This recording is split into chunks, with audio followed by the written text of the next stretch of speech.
Congressman, great to have you. Hey, good to be on, John. Okay, we got a lot to cover today, Congressman. I want to start with your response to President Obama's State of the Union speech, which I thought was really fabulous work, and especially when you basically called him out on the so-called populist economy. Can you share that with our audience? Yeah, I mean, well, everybody is rightly trying to solve problems in this country for the middle class. And so, you got Warren on the far left, and then you got folks on the far right, both claiming to be populists.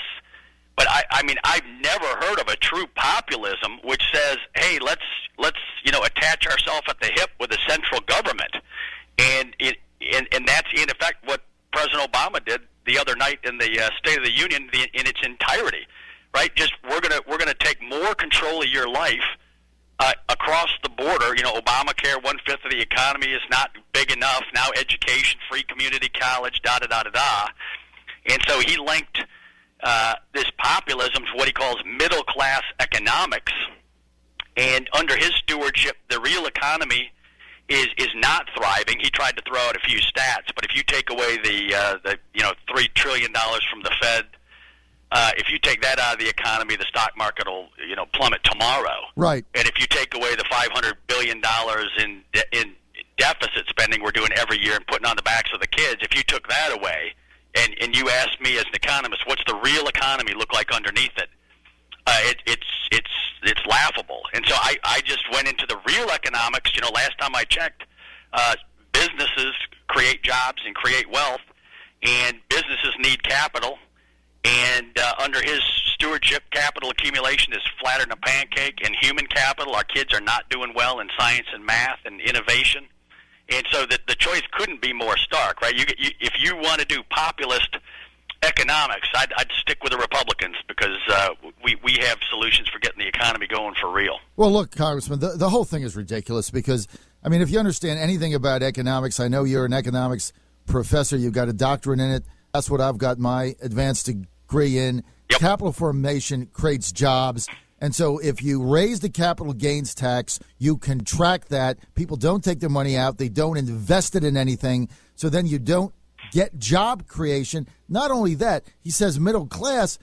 Congressman, there are so many people whose entire savings, entire retirement is tied up in the little bit of money that they put in their 401k plan. Well, when they retire and they try to get that money out, that's going to be taxed. So it's going to hammer them. Thing makes no sense. No, you got it right. And even more fundamentally, I mean, I did my dissertation on, I'm not going to get in the weeds on you, but the average person out there, just ask yourself one question, right? Which party views the American businessman and businesswoman as being the good guys? The president acts at every turn like the small business guy is trying to hurt their employees, right? Like we don't want to help give our employees health care.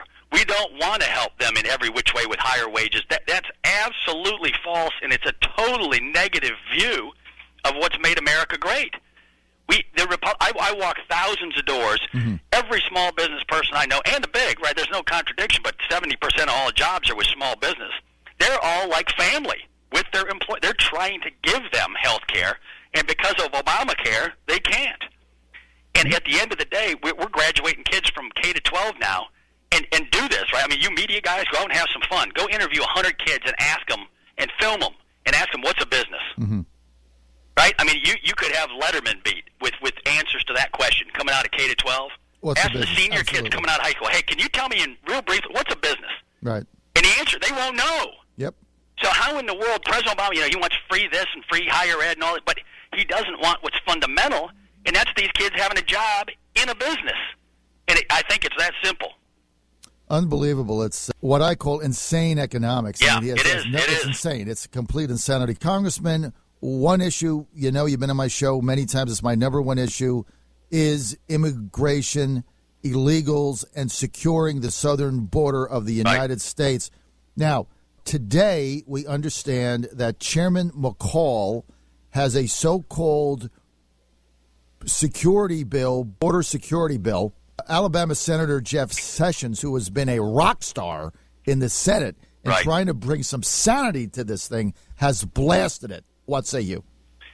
Yeah, well, I agree with Sessions on about everything he says when it comes to this issue. He's been out in front on this for 10 years, so he's an authority. I had him in town when he helped me in my campaign and all that. I respect him. He's a good person. And so border security bill should do what its name suggests. And this thing, the McCall bill, still leaves enforcement in President Obama's hands. I mean, so is that where you want to leave authority with no real metrics, right? That's the debate over all these metrics that supposedly are going to enforce action at the border. But if you read through the bill, there's no enforcement that really draws a stark line and does anything with folks crossing the border. And then there's more complexity because DHS has authority over some of it, and then judiciary under Goodlatte from Virginia has authority over a lot of the internal dealings once folks get in to the country. But yeah, it does not secure the border. It leaves authority in the hands of President Obama. And on that issue, I mean, just look at what President Obama's done with Obamacare, et cetera, right? And he's riding roughshod over the law. So we're going to give $1 billion a year more in additional funding, $10 billion, to shut down the border and leave the authority in the hands of someone who already does not want to enforce the border. And then the most troubling aspect is this Trojan horse kind of thing. If you pass a bill called border security, right, then the other side's going to say, hey, look, we already did it, right? We passed border security, so now it's time for step 2, which is amnesty. Right. And, let everybody in, legalize them, because we now have a secure border. Well, the way I understand it is that the bill put forth by Chairman McCall, which I agree with your analysis, it's a completely Trojan horse, basically, because it doesn't even do what it says to do, but it doesn't end catch and release. It doesn't require mandatory detention and return. It doesn't include worksite enforcement. It doesn't close dangerous asylum and national security loopholes. It doesn't cut off access to federal welfare. I mean, what does it do? Right, well, I'll tell you what it does. I mean, I got a little bit of language in front. I mean, you can't make the stuff up. But, I mean, it's got stuff like this in it. If the Secretary determines that, quote, situational awareness hasn't been achieved, then they're going to do a report at the end of 2 years.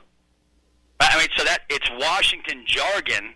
For what does that mean? Is situational awareness of the officers, et cetera, at the border. They're going what the language is hey, guys at the border, you now have authority to do your job that we've asked you not to do up to this point.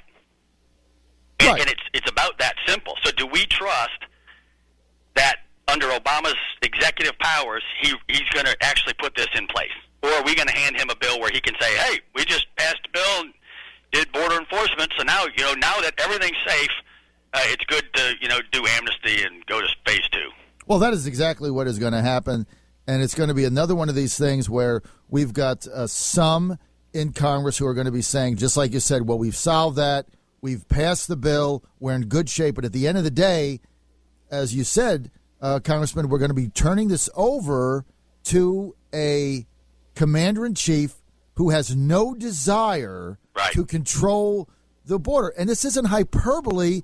This has been demonstrated in the 72 months that he's been in office. Yeah, he doesn't, right. And I mean, just I ran on the issue, and it morphed and got worse and worse. Right, it started with just the cheap labor kind of thing, and then it morphed into 50 to 100,000 kids coming from Central America.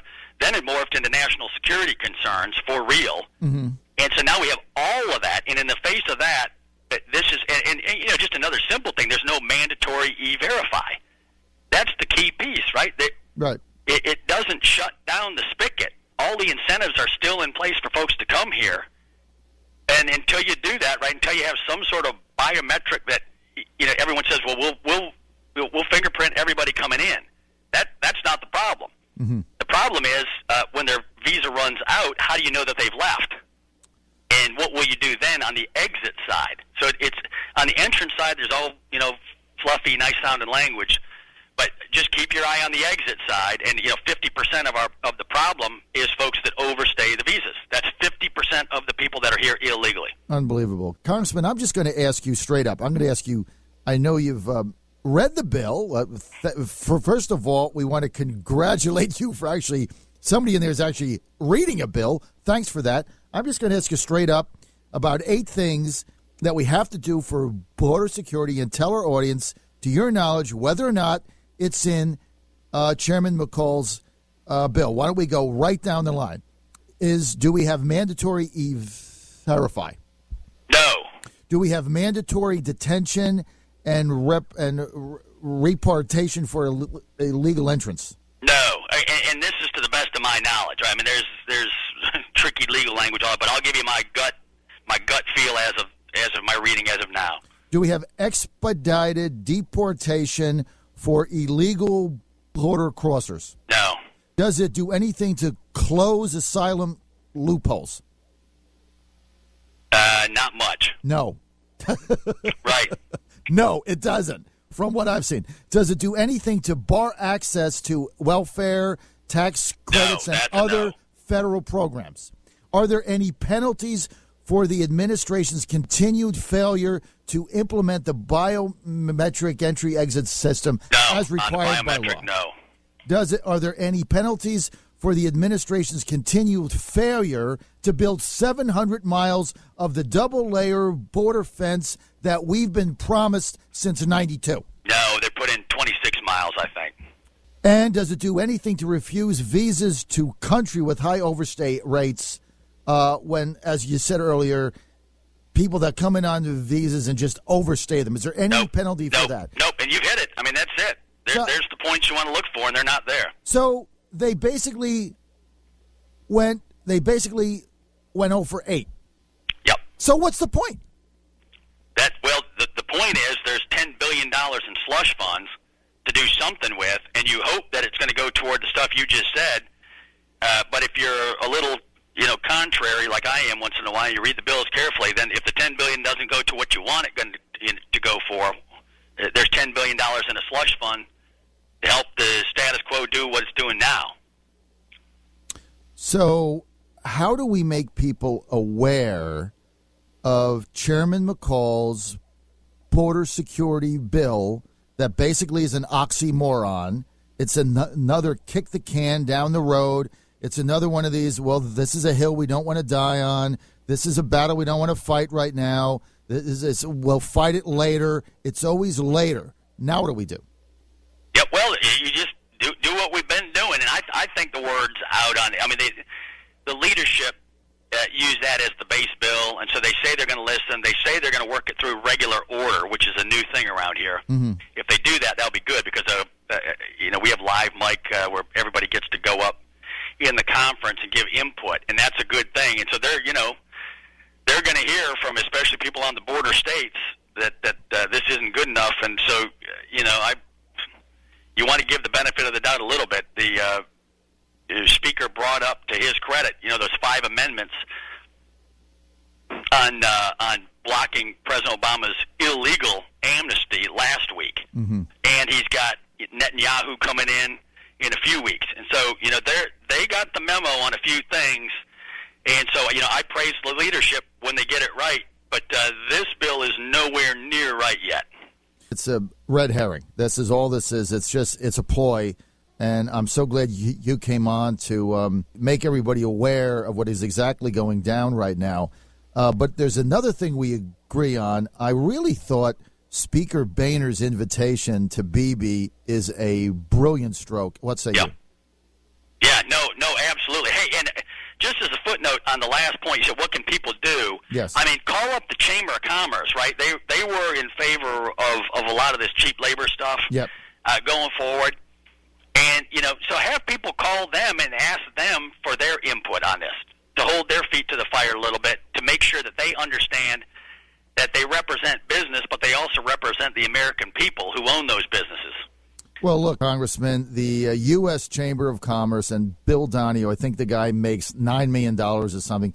Look, all they are is a lobbying arm for big venture capitalists, big businesses, Silicon Valley, that want to screw the American worker by getting all this cheap labor in so they can drive down wages. And that's the bottom line. And they're funded by those people. And so they go around saying, oh, they're for small business, they're for business. And all that's BS. Therefore, all you got to do with them is follow the money. And it's bajillions of dollars that go in from bigger companies that want the cheap labor. They want the illegals to drive down wages to hurt the average American worker trying to make ends meet.